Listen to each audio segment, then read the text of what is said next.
Hey explorers, welcome back to the channel. Today we're diving into one of the most iconic and mysterious monuments on Earth. Stonehenge. Was it an ancient observatory, a sacred temple, or something even weirder?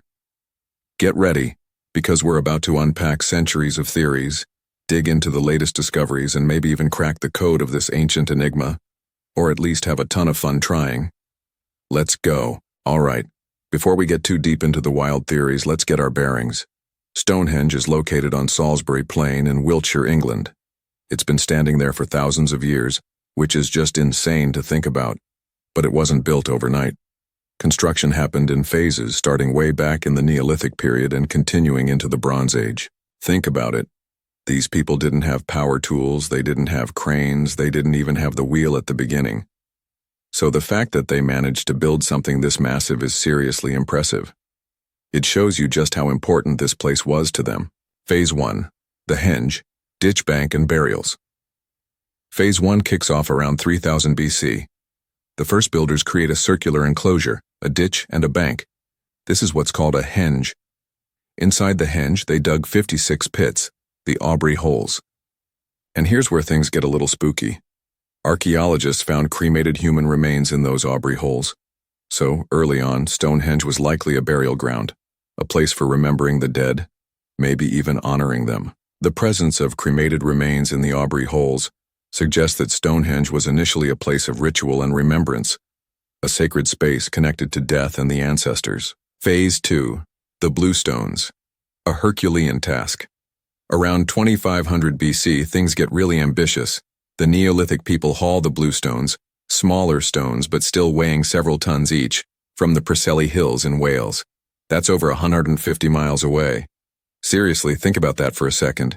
150 miles. No cars, no trucks, no trains. Just sheer human power and ingenuity. How did they do it? And get this. The bluestones aren't just any old rocks. They're made of special volcanic and igneous rocks, and they have this cool bluish tint when they're wet. It's like they picked them specifically for their look and feel. Maybe they thought they had special powers or were connected to their ancestors. The bluestones may have represented ancestral homelands or sacred sites in Wales.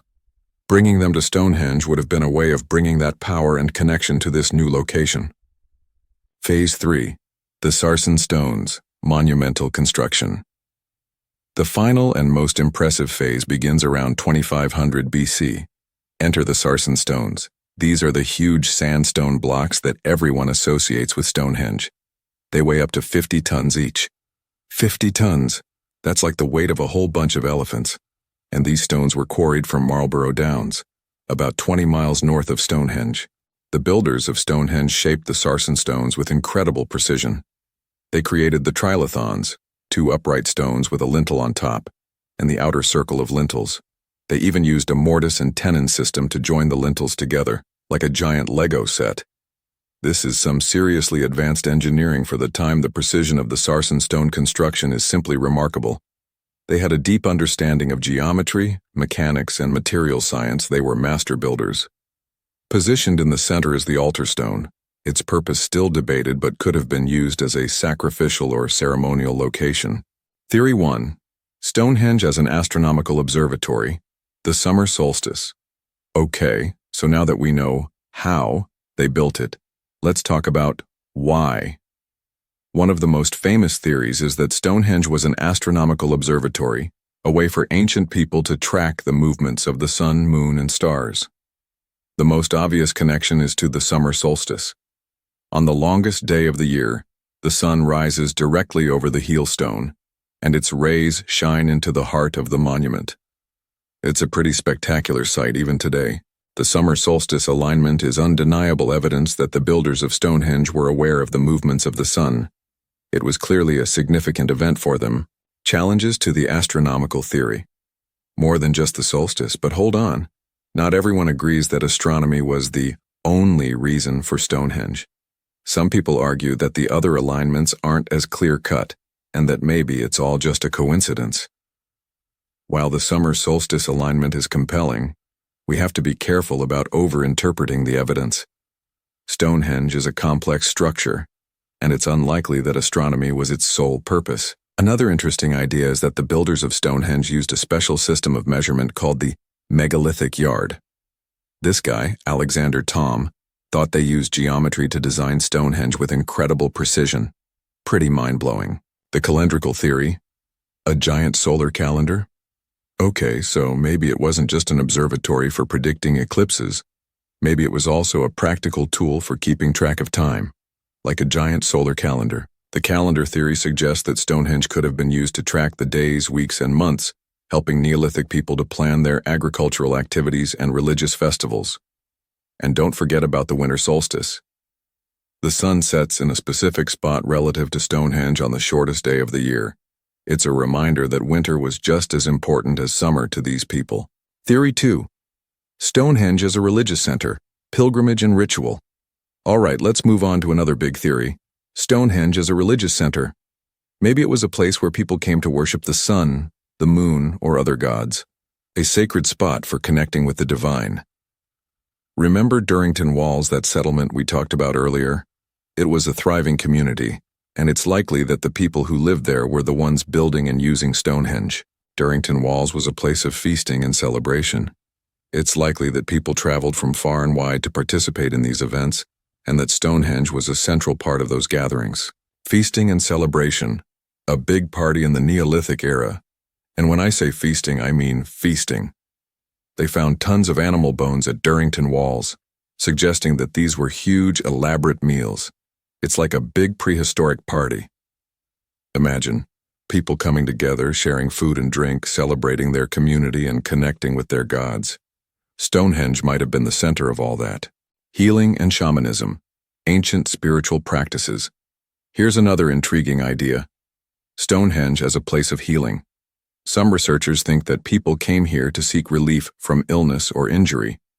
And maybe it was also a place for shamanic rituals, where people went into altered states of consciousness to communicate with the spirit world.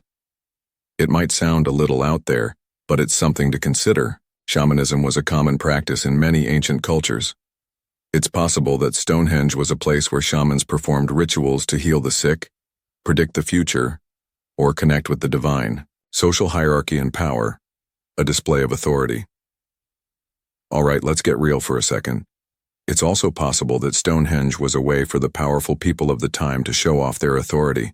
Like, look at this amazing thing we built. We're in charge. The construction of Stonehenge required a massive coordinated effort, and it's likely that this effort was organized and directed by a powerful elite. Stonehenge may have been a way of reinforcing their social status and demonstrating their control. The symbolism of the circle, unity and eternity. And let's not forget about the shape of Stonehenge itself. It's a circle, and circles have always been powerful symbols. They represent wholeness, unity, and eternity. The circle is a universal symbol, found in art and architecture across cultures and throughout history. It represents the cyclical nature of life, the connection between all things, and the eternal spirit. The changing use of Stonehenge, evolution over time. The most important thing to remember is that Stonehenge wasn't built in a day. It evolved over centuries, and its purpose probably changed over time too. It wasn't just one thing. It was a complex monument with many layers of meaning. The Beaker people, new arrivals, new customs around 2500 BC, a new group of people arrived in Britain, the Beaker people. They got their name from their cool pottery beakers. The Beaker people also changed the way people were buried, switching from cremation to individual burials. It was a whole new vibe. Isotopic analysis and continental origins. Immigrants, not just invaders. They weren't just invaders, though. Scientists have analyzed their bones, and it turns out some of them came from continental Europe. They were immigrants, bringing new ideas and technologies with them. The Beaker people kept using Stonehenge, so who knows? Maybe they were part of the people who built it. It might have been the reason it stood there. It's been home to all kinds of cultures. Stonehenge in Roman times, a lost legacy. The Romans showed up. I wonder if they just saw it as another landmark or if they knew something more. Medieval legends and folklore. Merlin and King Arthur legends made their way to Stonehenge. People have thought of this place as a magical spot for ages. The association of Stonehenge with Merlin and King Arthur reflects the enduring mystery of the monument and the desire to connect it to the great heroes and myths of the past. The Druids and Stonehenge. A modern connection. Druids have embraced it in modern times, even though they probably weren't involved in building it. Stonehenge has become a big symbol for their beliefs and celebrations. While the Druids may not have been the original builders, Stonehenge has become an important sacred site for them, a place to connect with nature and the ancient past. Modern tourism and conservation. Preserving the past for the future. Today, Stonehenge is a huge tourist destination. People from all over the world come to see it. Preserving it is vital. Otherwise, what would be left? It is extremely important for people all over the world. It has that significance. Conclusion: the mystery endures. So, what was Stonehenge really for? The truth is, we may never know for sure. It was probably a combination of all these things: astronomy, religion, social gatherings, a way to show power, a connection to the ancestors. It's a mystery that continues to fascinate us, and that's part of what makes it so special. It's a reminder that the past is always with us, and that there's always more to learn.